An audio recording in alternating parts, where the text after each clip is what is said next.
The first primary subject matter on the table, which is the black woman is God, because your race, our race and our people are only going to rise as high as we elevate our woman. And right now we are a matrilineal people, not just psychologically but genetically as well. But we're living underneath a patriarch guise of psychology. And until we rid ourselves of that mind virus, we're going to continue to be at a lower level of existence. Shut the fuck up, bitch. I'll smack the shit out you with your ugly ass. You a ugly, stinking, doo-doo ass bitch. That's what you are. You ain't gonna never be shit. You ain't gonna never be shit. You a crusty, dusty hoe. That's what the fuck you are. That's what the fuck you is. A lot of y'all bitches is some feminist, sexist ass bitches. And I don't have nothing for y'all bitches. Black woman is God. Black woman is God. Black woman is God. Like, why would you talk about shit like that and bashing the LGBT community when you get down like that and you do shit like that yourself? What he said?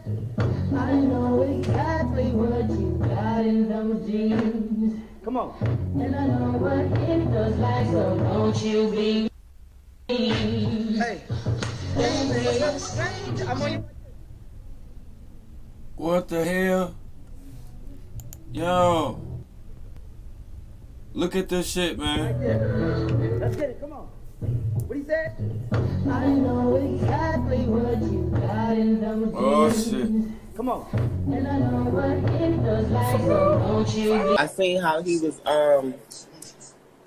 talking about the Dwayne Wade situation, and I'm like, why would you be talking about situations like that knowing that you fuck around like that too? Let's go.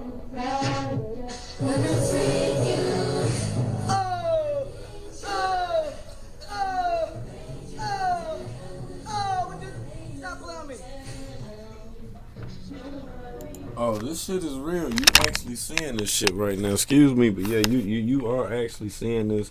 Like I say, you know, I've been on the mix. All this shit is new to me.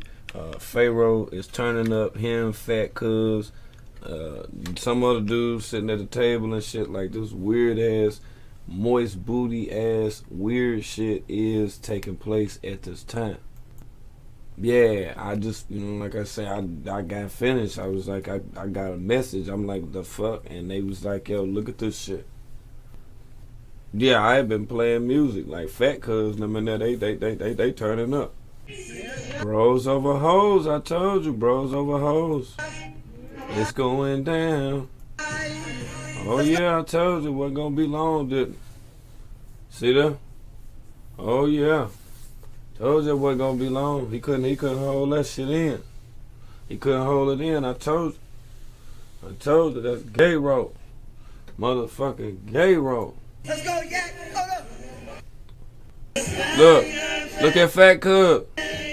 Look at Fat Cuz. Look at with his shirt up. Look at him and Fat Cuz. Oh no. Oh no. Him and Fat Cuz.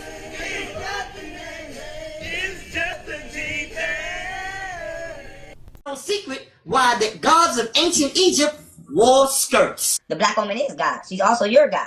And she should be protected instead of criticized. To all y'all toxic ass bitches, because that is what y'all hoes are. Y'all not queens and got y'all some bitches and hoes. To all y'all toxic ass bitches and hoes promoting shit like this, y'all nasty ratchet ass bitches is the reason the black community is the way it is. The black woman is God. She's also your God. And she should be protected instead of criticized. The man got up here and said the black man is God. I'm here to tell y'all today that shit is foolishness. Because the black woman is God. Black woman is God. A man is nothing more than a degenerate woman. A man is nothing more than a degenerate woman. I can't, again, the penis is just a clip pulled out. Woo! And a man's got a vagina. And he got the man-gina. I just was fucking you yesterday.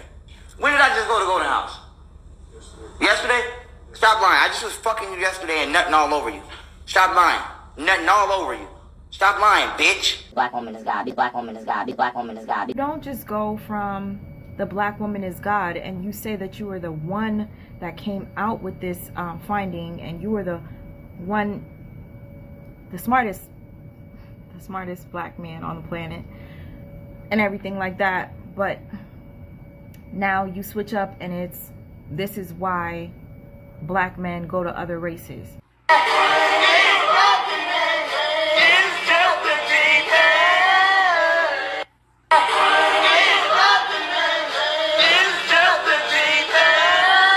Hey you guys, this is the final installment of my debate, my virtual debate, because you know who didn't want it with me. You know who didn't want the smoke, even though he runs his mouth all day, all night, talking about I'm the best, I'm the greatest debater, I'm the greatest of all time, I'm the smartest nigga alive, I'm the smartest black man, I'm the smartest black person, the most intellectual. How rude, how disrespectful to all the amazing minds who came before us. Dr. Ben, who spent 50 years, over 50 years, of being the most critically acclaimed champion of Egyptology.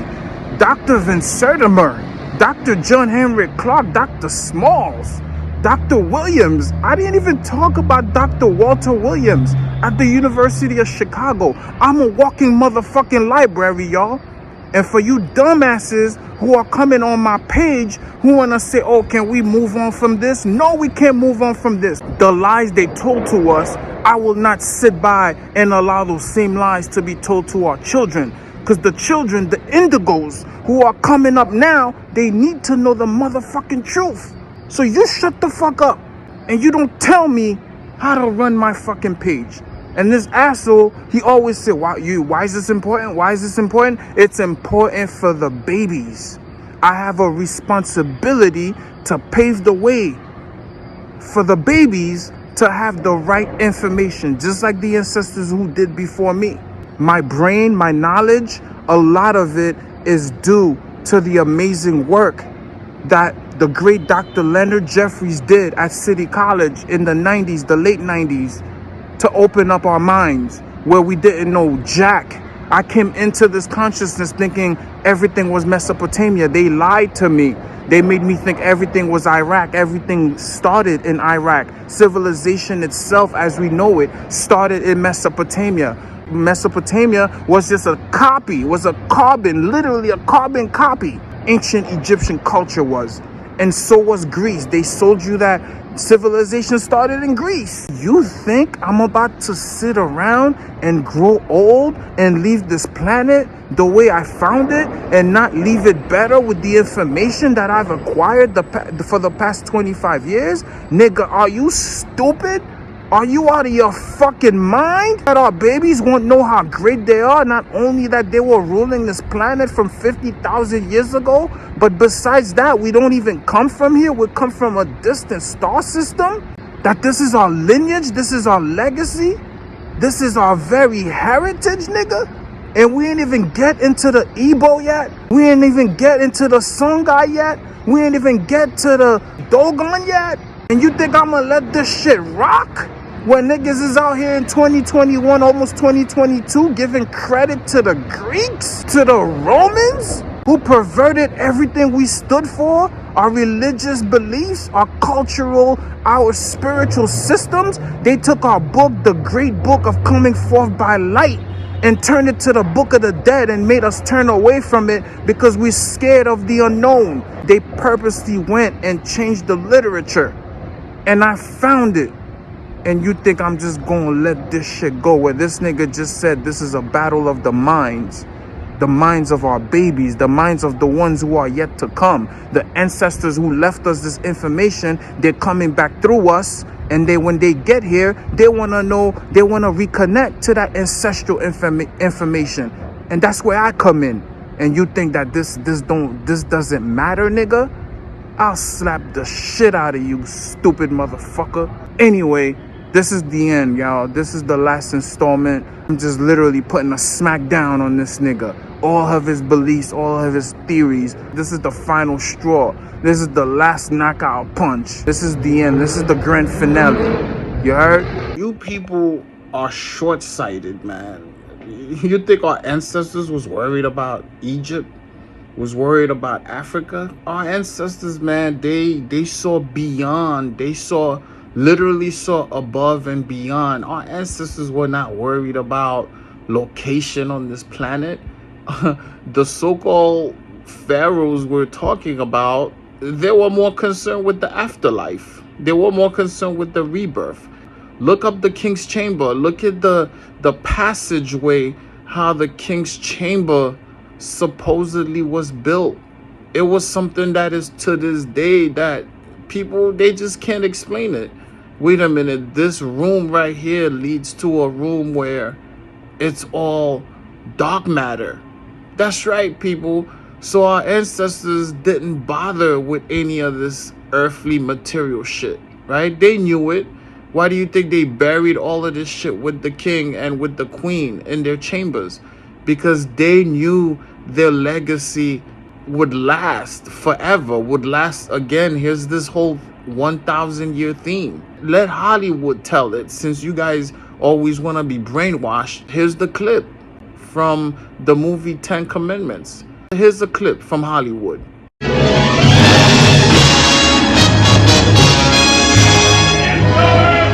Let your own image proclaim my loyalty for 1,000 years.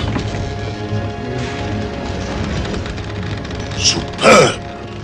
Do me a favor, people. I'm gonna rewind the clip. Listen to the clip again. Same exact clip, but this time, listen to the clip and look at this image. This is what the Greeks took. This is what the Romans stole. This is what the British stole. This is what Napoleon tried to steal from you. Let me rewind the tape. Listen to the clip again, but this time looking at this image.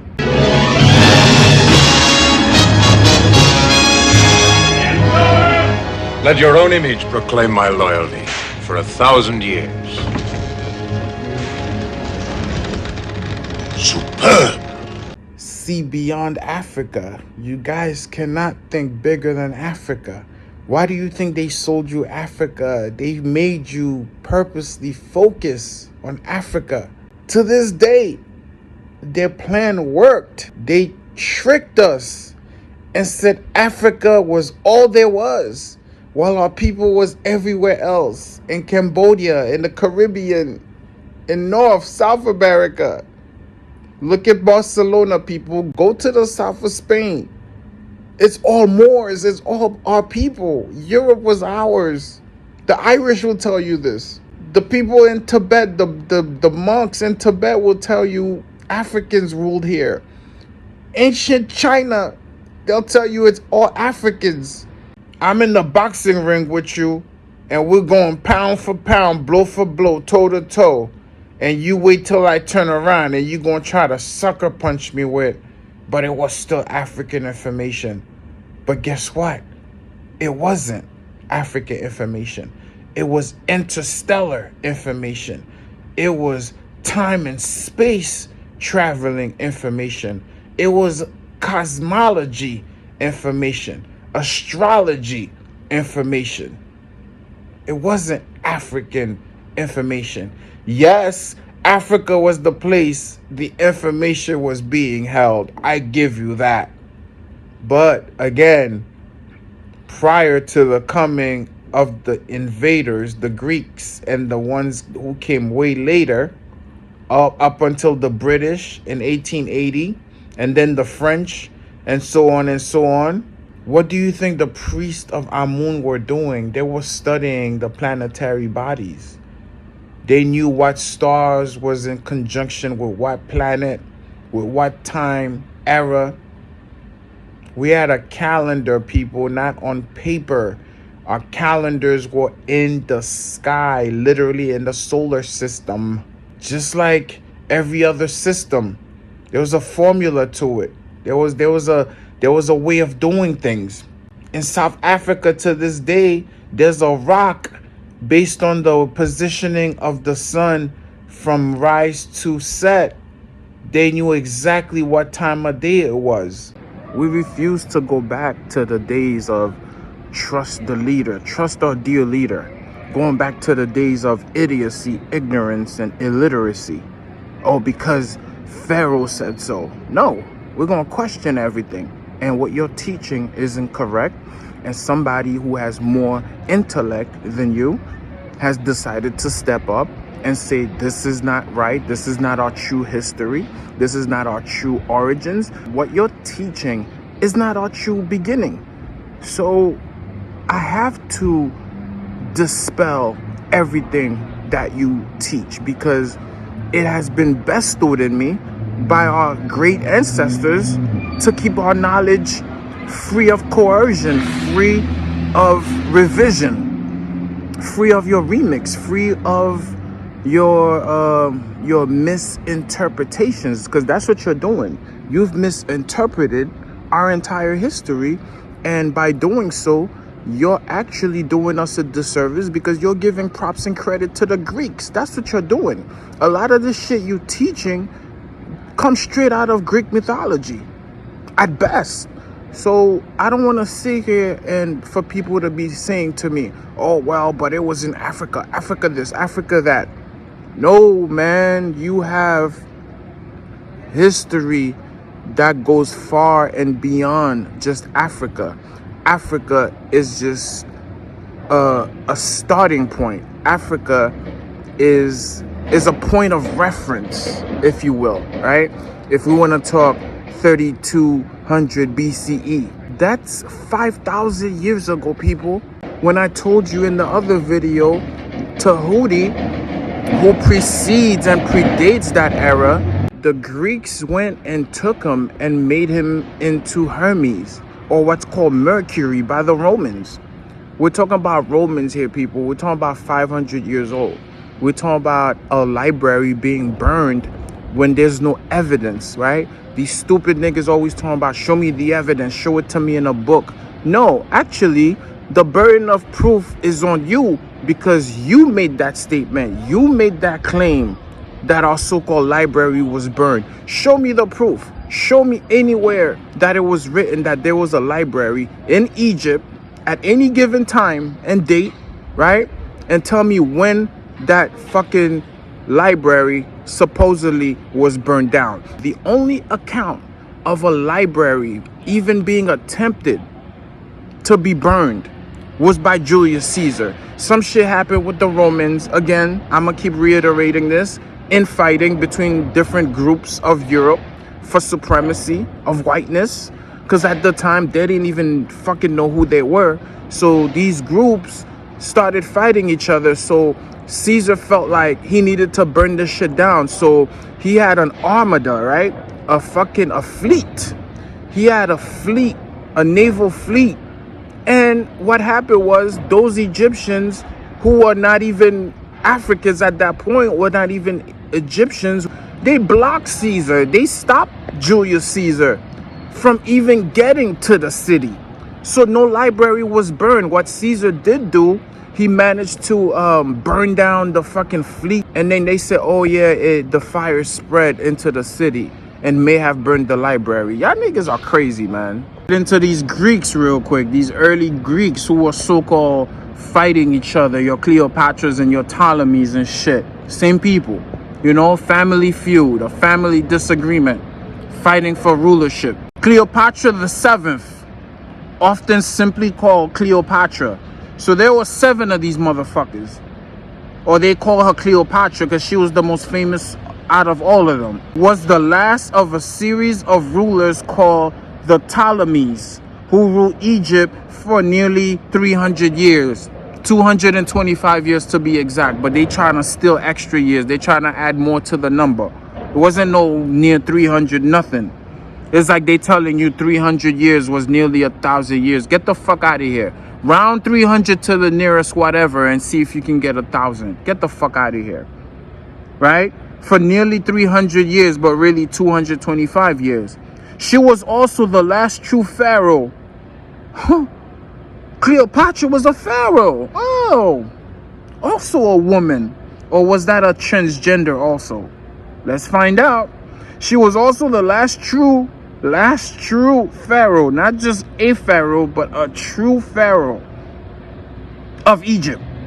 Cleopatra ruled an empire that included Egypt, Cyprus, part of modern-day Libya, and other territories in the Middle East. Okay? That's the beginning of your fucking European rulership in an Egypt that already was defunct and done with. Okay? Let's talk about Nectanebo. Nectanebo II. The first dynasty began with the legendary King Menes, who is believed to have been King Narmer, and the last one ended in 343 BC when Egypt fell to the Persians. Greeks, Persia, Hyksos. Egypt fell to the Greeks. 343 BCE. You guys see where this is going? I've already provided you with all the proof. 343. What is that? 2,300. I said 2,400. I'll give them the benefit of the doubt. I'll say 2,500 years ago. Mind you, keep in mind that our people ran the shit for almost 15,000 years ago. So these people had their little 200-300 year rule about 2,300 years ago. You guys seeing this picture now? You seeing the bigger picture? When the Greeks were around, when the Greeks came around, our people were long gone, moved on to other things, bigger things. May have even actually gone back to the stars, the constellations where they came from. Because I keep telling you guys, the priests, the high priests of Amun, they're all cosmologists, they're all astrologers. All they did, everything they did were based on the solar system. Mapped it out, everything. Sirius A, B, and C. Look at the alignment of Sirius and the pyramids of Giza. There was no fuss about this shit. Like, who's fighting for this shit? Who's fighting for it? Nobody's fighting for it. They give you a false sense of self. That's all they gave you. Here, this is yours. This is the only piece that you own. But we took it. We took it. Now you have nothing. Only Africa belonged to you. Nectanebo II was the last Egyptian-born pharaoh to rule the country. Not all the pharaohs were men, nor were they all Egyptians. Let me read that again to you. This is all these people are going to keep telling you. Not all the pharaohs were men, or were they all Egyptians, okay? Probably 90%, more than 90% were women. Because if that's what you're going to name it, you're going to name it the House of Women. Rest assured, most of them were women. But that's another topic, conversation for later. Let's continue with these original dynastic pharaohs, if you will. The last major, so we went from the first major pharaoh. Now the last major pharaoh in the Egyptian empire. Again, the so-called dynastic era, right? Before Common Era. Ramesses II, probably one of the most famous Ramesses, also known as Ramesses the Great. So Ramesses II, often called Ramesses the Great, he ruled Egypt for 67 years. That's a long time compared to these other pharaohs who were around for 3-4 years, 5 years, 10 years, maybe 20-21 years. This guy lasted 67 years. Might as well have been a woman. You never know with these gender benders. He is famous today because he built more statues and monuments than any other pharaoh.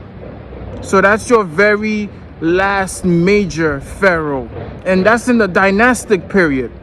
Notice how the shit is all separated, the shit is all different time. We're not talking about Romans and no Greeks, no Europeans, not even close. When we talk about the dynastic period, and when we talk about this so-called, modern era, right? We only talk about 200 years, 300 years, and then they start throwing you these names, Greeks and fucking Plutarch and Julius Caesars. Come on, people, get a clue, man. Where was William Shakespeare around? Who wrote the tragedy of who wrote the tragedy of Caesar? Who wrote the tragedy of Caesar? That's right, William Shakespeare. And how old is Shakespeare? You people are nuts. You people are fucking ridiculous, man. His successor as Pharaoh, enter the Greeks. Enter young Pharaoh, enter your pseudo guy. His successor as Pharaoh, talking about Ramesses II, the last great known dynastic pharaoh. His successor, the person who came after him, was Ptolemy I Soter. Founded the museum, also called Museum of Alexandria, the Greek Mausoleum. or the Greek Museum. You see when this fucking Alexandria shit first pops up? The Royal Library, it was known as the Royal Library of Alexandria in 283 BC. The museum was a shrine of the Muses modeled after the Lyceum of Aristotle in Athens. Case closed. The case is closed. Case fucking closed. Now, let's move on to another interesting conversation, right? I'm gonna put you guys onto some shit. I'm gonna prove to you guys once and for all that our people, our so-called ancestors, our great ancestors, they didn't fuck with none of this shit. And I'm gonna show you why. I'm gonna give you a little brief history of what the fuck we were talking about. We were not talking about no fucking fictitious libraries and made up European fantasies, okay? I'm talking about real shit. Check this out. Our earth, this is coming straight from the mouth of our ancestors. Pay attention, people. I'm giving you the real, whether you want it or not, whether you accept it or not. You could go over there doing that 200-year bullshit, or come with me, take that ride with me through the solar system, okay? It's your choice. You really want to travel the stars? Come aboard with me. Let's go. Our Earth and solar system were created 78 trillion years ago. I'm gonna repeat that. I'm smiling now. It's good times now, because we left the pseudo shit behind us. Not billion, people, but trillion. That's right, trillion with a T. As soon as the Earth was ready, 144,000 ancestors came from another star system. The star called Sirius, that was worshipped by the ancient Egyptians. The star system that was worshipped by who? Let's go back. Let's go back. Let's make the connection again. Our Earth and solar system were created 78 trillion years ago. As soon as the Earth was ready, 144,000 ancestors came from another star system.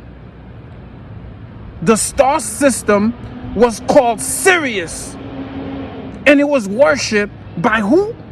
By the earlier Egyptians, by the ancient Egyptians.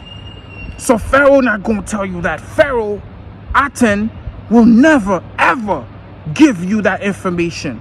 That's why they want to give you Africa. That's why they want to give you this little piece of land. But I'm telling you, you own this.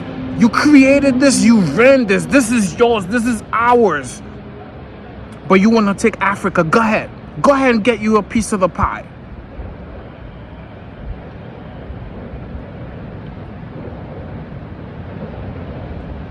They inhabited the earth after preparing it by seeding it with plant and animal life. After about 7,000 years since their arrival, their population increased from 144,000 to 1,000,000,008 I'm not going to read that again. It's probably too complicated for the dummies who going to be out here, coming over here, talking shit. Argue those facts. This number, 1,000,008,000,000, is the most sacred number in creation. It is the total number of original people who inhabited the first earth. The first earth? Wait a minute. What you? Stop. Slow down. What do you mean the first earth? Oh, so that means if there was a first earth, that means there were many earths? Is this what we're saying here, ancestor? Imagine if there was a fucking little library in Alexandria. Imagine the libraries we possessed when we were traveling the motherfucking stars, baby. You can be petty or you can be great. And I'm not talking about petty as being, petty, like where we say somebody's being petty. You could be small-minded or you could be great. I choose greatness. So the number 1,000,008,000,000 is a sacred number. That's the number 18, baby. That's the number 9. Creation and recreation.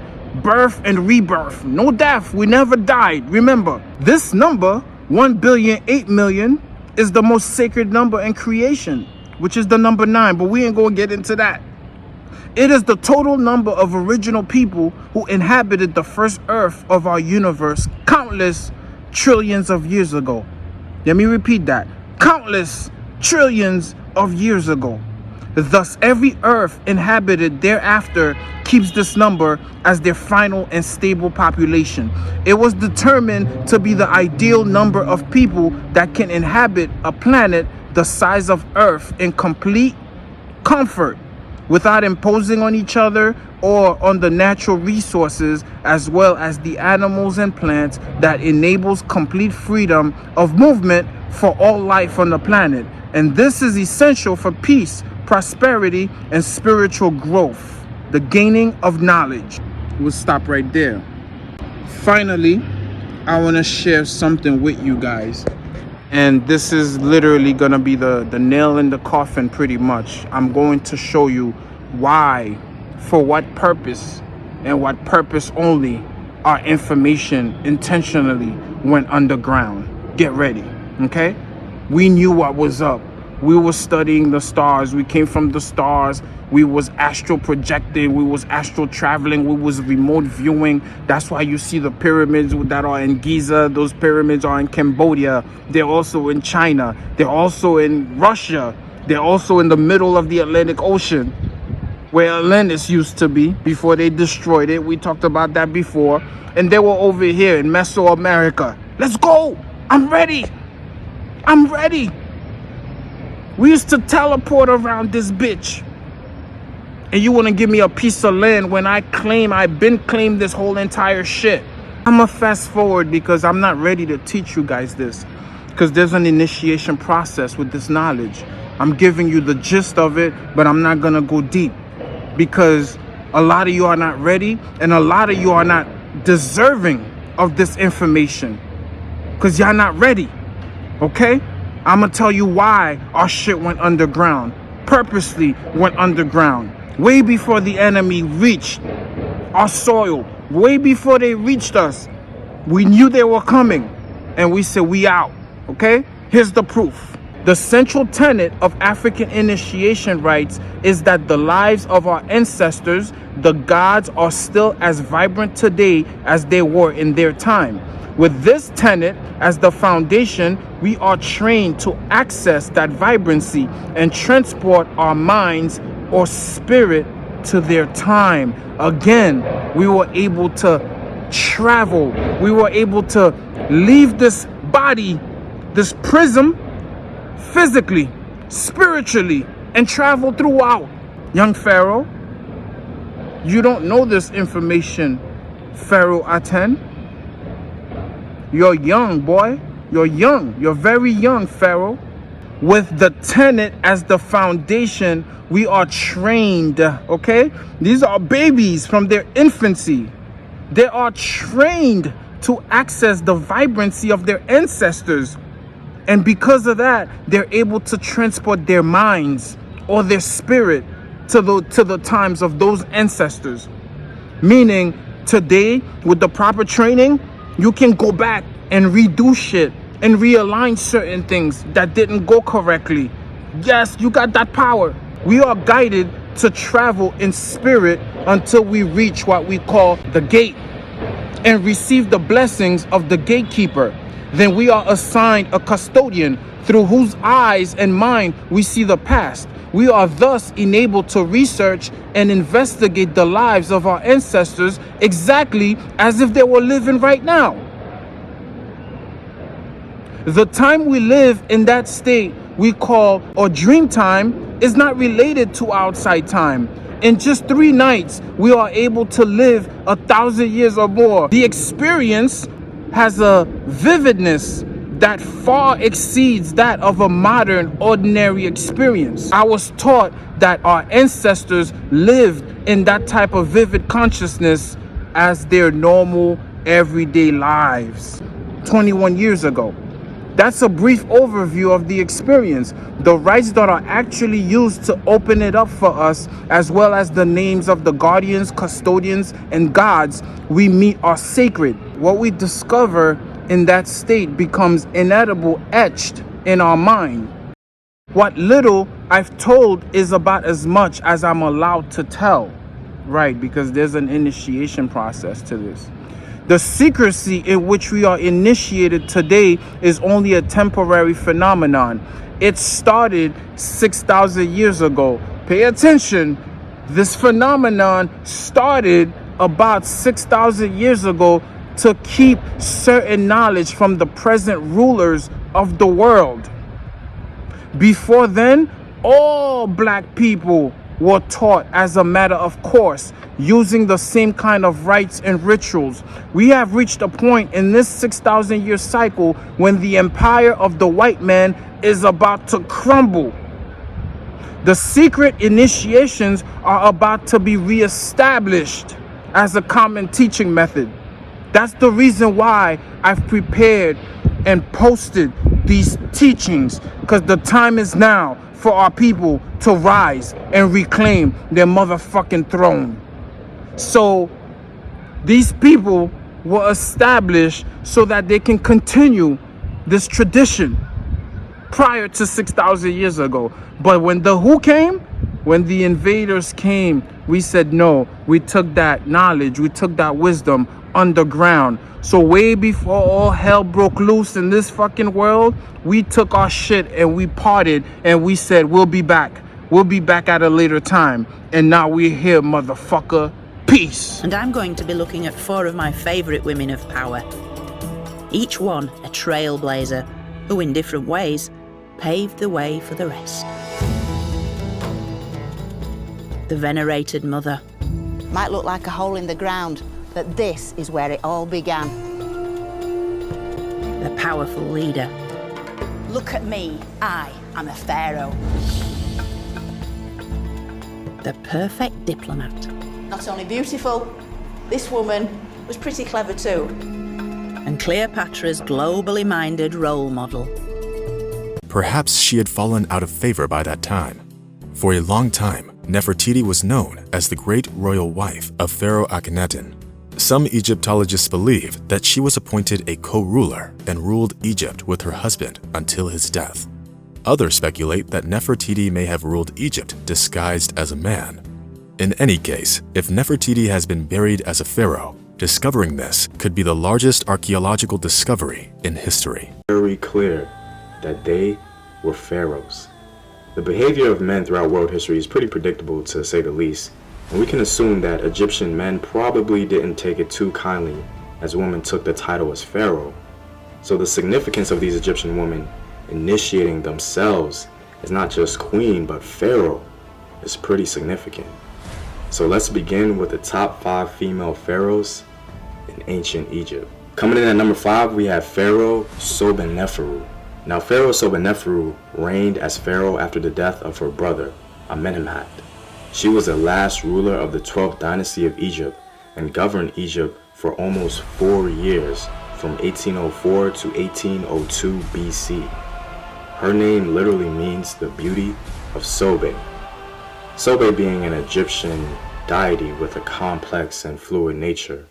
Fragments of statues, including part of a sphinx, give her full titles as the female Horus, the king of Upper and Lower Egypt. She left no doubt that she proclaimed herself as pharaoh. Now, for those of you who might not know, there's actually no such thing as a female Horus in Egyptian religion. So she literally made that up so as to align herself with religious legitimacy on the throne. Next at number 4, we have our most controversial pharaoh, Pharaoh Nefernurutan. Now, Pharaoh Nefernurutan was a ruler of Egypt towards the end of the Amarna period during the 18th dynasty. Scholars debate on who this person actually was, but her gender is largely confirmed by feminine traces occasionally found in epithets and naming conventions that were displayed throughout Egypt. She reigned for just 3 years. The interesting thing about this female pharaoh is that we have 2 candidates for her, but the most likely candidate is Queen Nefertiti. When Pharaoh Akhenaten died, it's likely that Nefertiti took full control and for whatever reason, changed her name, perhaps to suit the role. One of the best evidences we have for Nefertiti becoming pharaoh is the depiction of Nefertiti smiting Egypt's enemies, a role assigned only to the pharaoh of Egypt. Thus, it seems as though Nefertiti took on this role as pharaoh in full, even going as far as using social and political symbolism to affirm her place as king. Breaking our top three, we have Pharaoh Wasret. Pharaoh Wasret was the last known ruler and the final pharaoh of the 19th dynasty of Egypt. Wasret became pharaoh in possibly the most unapologetically gangster fashion there is. She straight up killed her stepson, who she was co-regent to, and simply called herself Pharaoh. Not only did she reportedly kill her stepson, she included the number of years he reigned and added it to her own as pharaoh. I'm sure that history is far more layered than we give it credit, because that is total disrespect and probably one of the bravest acts a woman could do in ancient times. Wasret was clearly a woman with powerful ambition, and nothing was going to stop her from becoming pharaoh of Egypt. Inscriptions of Wasret's name appear in several locations found at Abydos, Hermopolis, Memphis, and even in ancient Nubia. Learn about crypto and get paid as you learn with Coinbase Earn. Coming in at number 2, we have Pharaoh Mernith. Now, Pharaoh Mernith is important and unique, not to just Egyptian history, but to all world history in general. Pharaoh Mernith is the first attested occasion in early Egyptian history when a woman held full power as king. Out of all the pharaohs of Egypt, she was the first female pharaoh and probably one of the first women rulers in all of human history. Pharaoh Mernith came to the throne around 2900 BC. Mernith was so powerful that she earned a tomb alongside the other first dynasty kings in the royal cemetery of Abydos.